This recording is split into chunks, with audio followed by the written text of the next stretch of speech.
Welcome to the Daily Agenda. Now this is one I've been looking forward to making for quite some time. Hate Club by Lucy Brown. In truth, it could have been called Fate Club, given the fact that it was her fate to live this experience, or even Fight Club, which is a variation on the theme of that film, or even Rape Club, and we'll get to that shortly. In fact, why don't we open with it? Yes, Rape Club. So why would I use a reference of that nature? Well, fast forward into the book.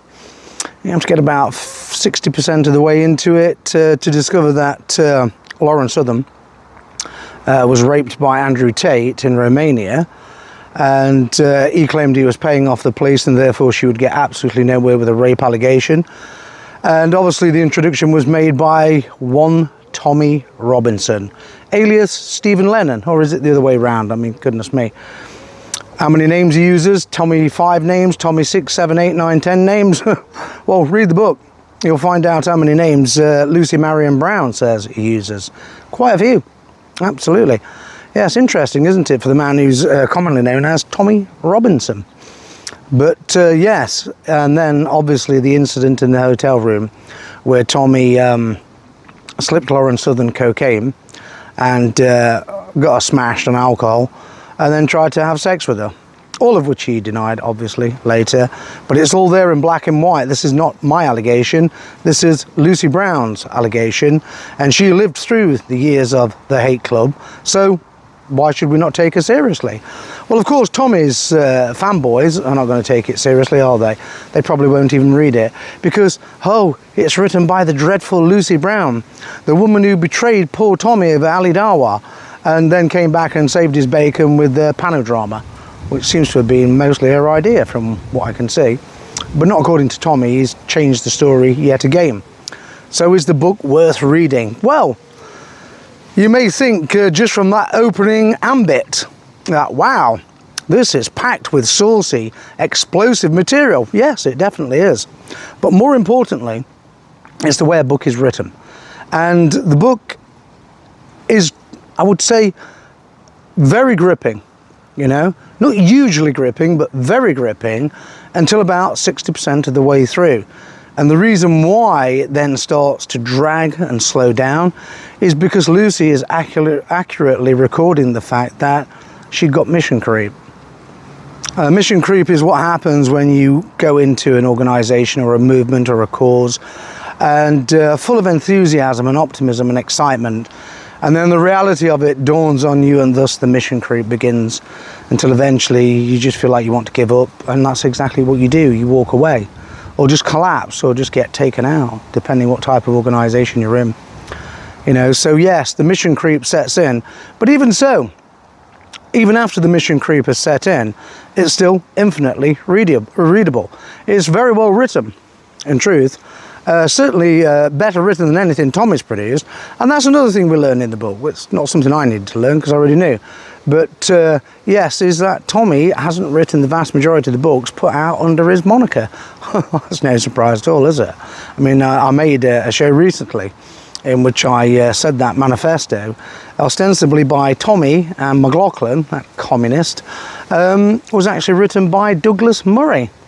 Who else? I just wonder what cut Murray got out of it. Was it 50%, 25% each from McLaughlin? Who knows? And then, of course, there's a very interesting part where George, Kaylin and George said he'd had access to Tommy's Stripe account. And he got millions in there. Millions, that's right.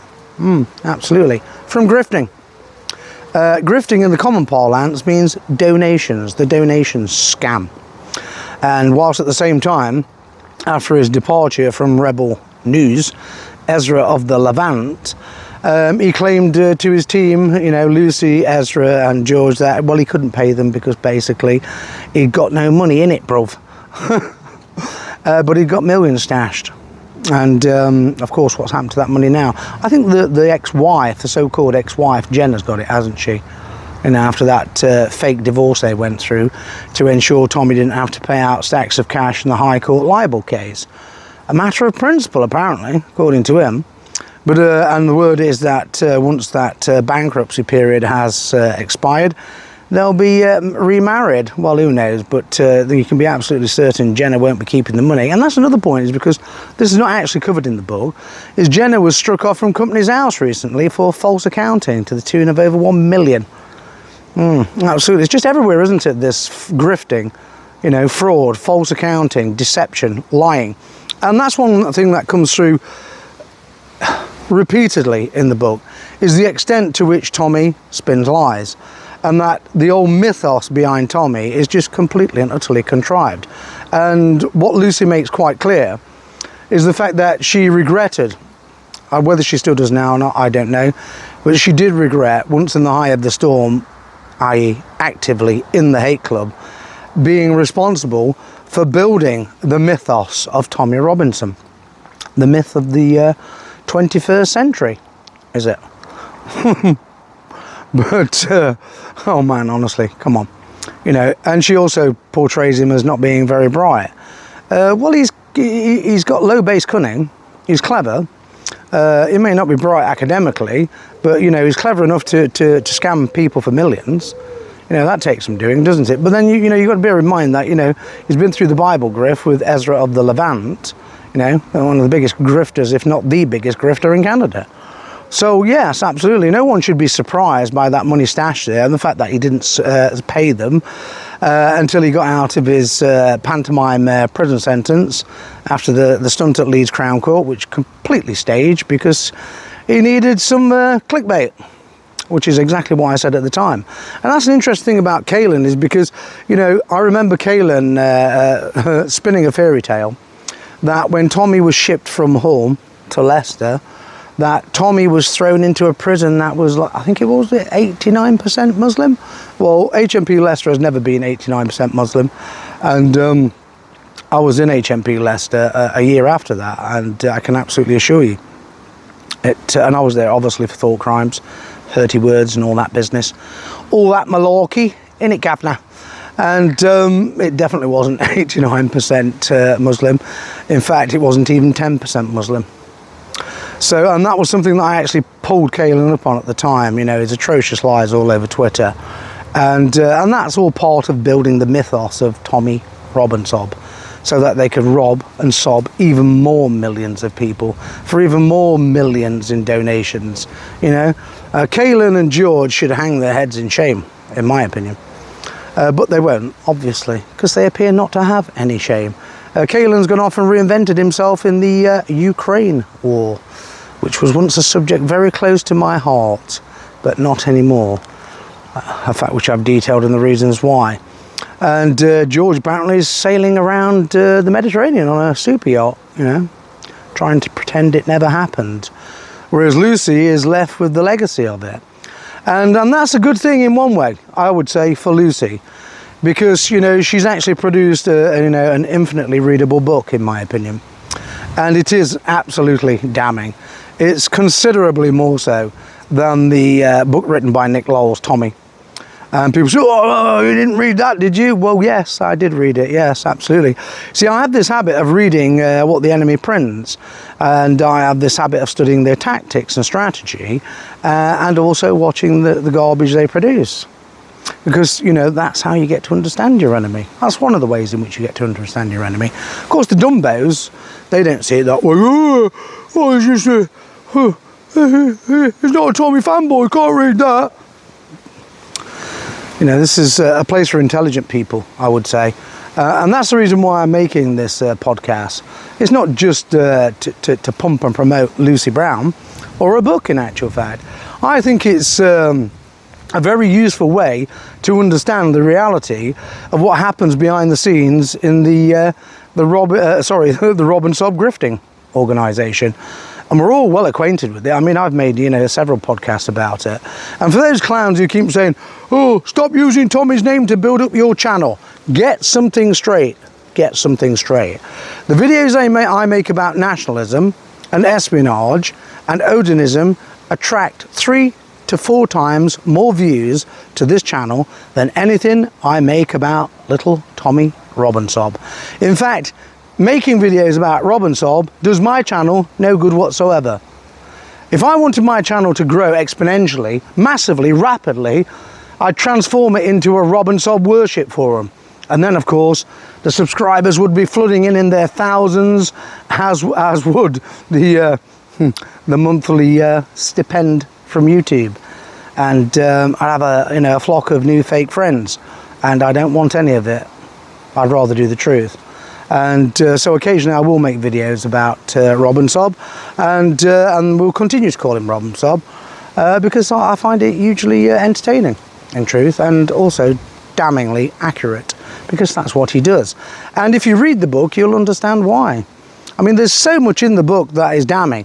I mean, one of the brilliant phrases, a brilliant turn of phrase, I would say, really, which had us cackling last night when I was talking to a friend about the book, is that she refers to him as Captain Crackhead, because obviously he's a junkie. We know he's a junkie, he is a junkie, okay? Anybody lying about it is just as bad. He is a junkie, he is a cocaine user, hence the reason she called him Captain Crackhead. You know, that she was having to play basically, I guess you could say, nursemaid to Captain Crackhead, and she wasn't very happy about it, and rightly so.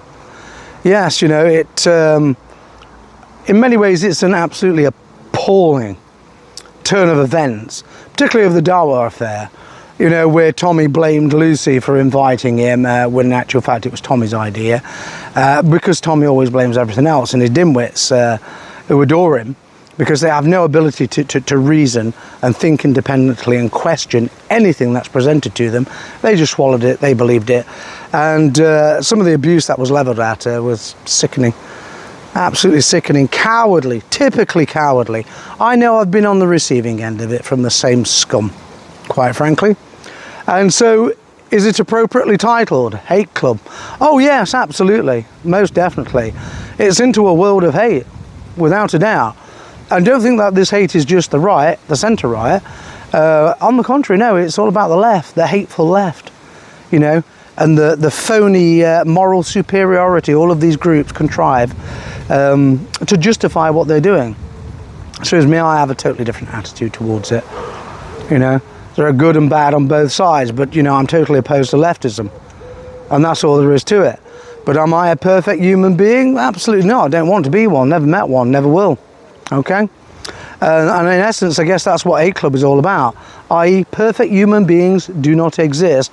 You will never meet one, and that's a good thing because, you know, really, Hate Club reflects reality because it is real. And you can tell it's real, and the realism drips from the pages. And so therefore, I would say, by all means, go and buy a copy of it. I bought it on Kindle, simply because it's far easier for me to process for book reviews of this nature. And yeah, I really enjoyed it, and you know, if you get as much enjoyment from it and knowledge as I did, then it's definitely worth spending £8, you know, on a Kindle edition, or you can get the paperback edition or the hardback edition. It all depends how much of a devotee or groupie you want to become, does it not? Or just your taste in books, really, to be honest with you. But yes, it'll be interesting to see what Lauren Southern has to say, if anything at all, about the yes, the spiking incident. Very, very unpleasant, you know, and how George effectively accused Tommy of being a raging hypocrite because he was pretending to protect people from grooming gangs, and whilst grooming Lauren Southern. Certainly the way it comes across. But George hasn't come out of it with a clean bill of health either, because, you know, he's human, all too human, like the rest of us. We're all human, aren't we? You know, unless you actually do come from somewhere like David Icke believes in, then you might not be human. I don't know. But I've only ever met humans masquerading as humans, and most of them were thoroughly unpleasant, quite frankly. And in politics, nearly all of them were thoroughly unpleasant. And so people who expect me to say nice things about horrible people, you need to take a running jump. You can jump wherever you want to, I couldn't care less. But go and jump into Hate Club, you know?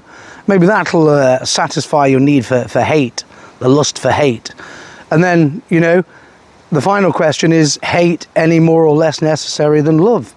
It being horn on the same bull, and quite frankly, the dividing line between love and hate is almost invisible at times, is it not? And love often transforms into hate, particularly in the relationships context. you know, with the broken heart. That's just the way it is. But yes, definitely a good book. Yeah, one of the best I've read, and certainly the best book I've ever read about Tommy Robinson. I'm sure Lucy will, you know, take issue with that, about it being just about Tommy Robinson. That's my perception, okay? That's not what Lucy says. She can speak for herself, and she will do so. I'm simply telling you what I think, okay? This is my book review on Lucy's book. But she'll have her own opinion on it, without a doubt. You know, because she's a strong-minded person. And the final touch, I think, which was really heartening, was, you know, she met a great partner, and they now have a baby son called Wolfgang, or in the old Saxon tongue, Wolfgar, and I wish them well with that. And so some real good has materialised out of this horrible hate club. But don't go thinking yourself that it's just Tommy Robinson and the centre-right that's got this hate club. I mean, hope not hate, which they portray as a faction of the deep state. Well, I've said it for many years. You know, they're a de facto branch of counter-terrorism. You know, and they all live in a dream world as well. It'd be perfect to, you know, to represent Tommy, really, to spin for him, like Kaylin and George used to do. But there's one thing Lucy does conclude towards the end of the book when she says that Nick Lawes and Hope Not Hate, well, you know, Captain Ahab has to catch his whale. And so therefore, you know, it's a recycling process whereby they actually keep one another going and they keep the money rolling in for both sides. As Nick Lawes can't survive without Tommy, and Tommy can't survive without Nick Lawes. Have you ever thought of that one?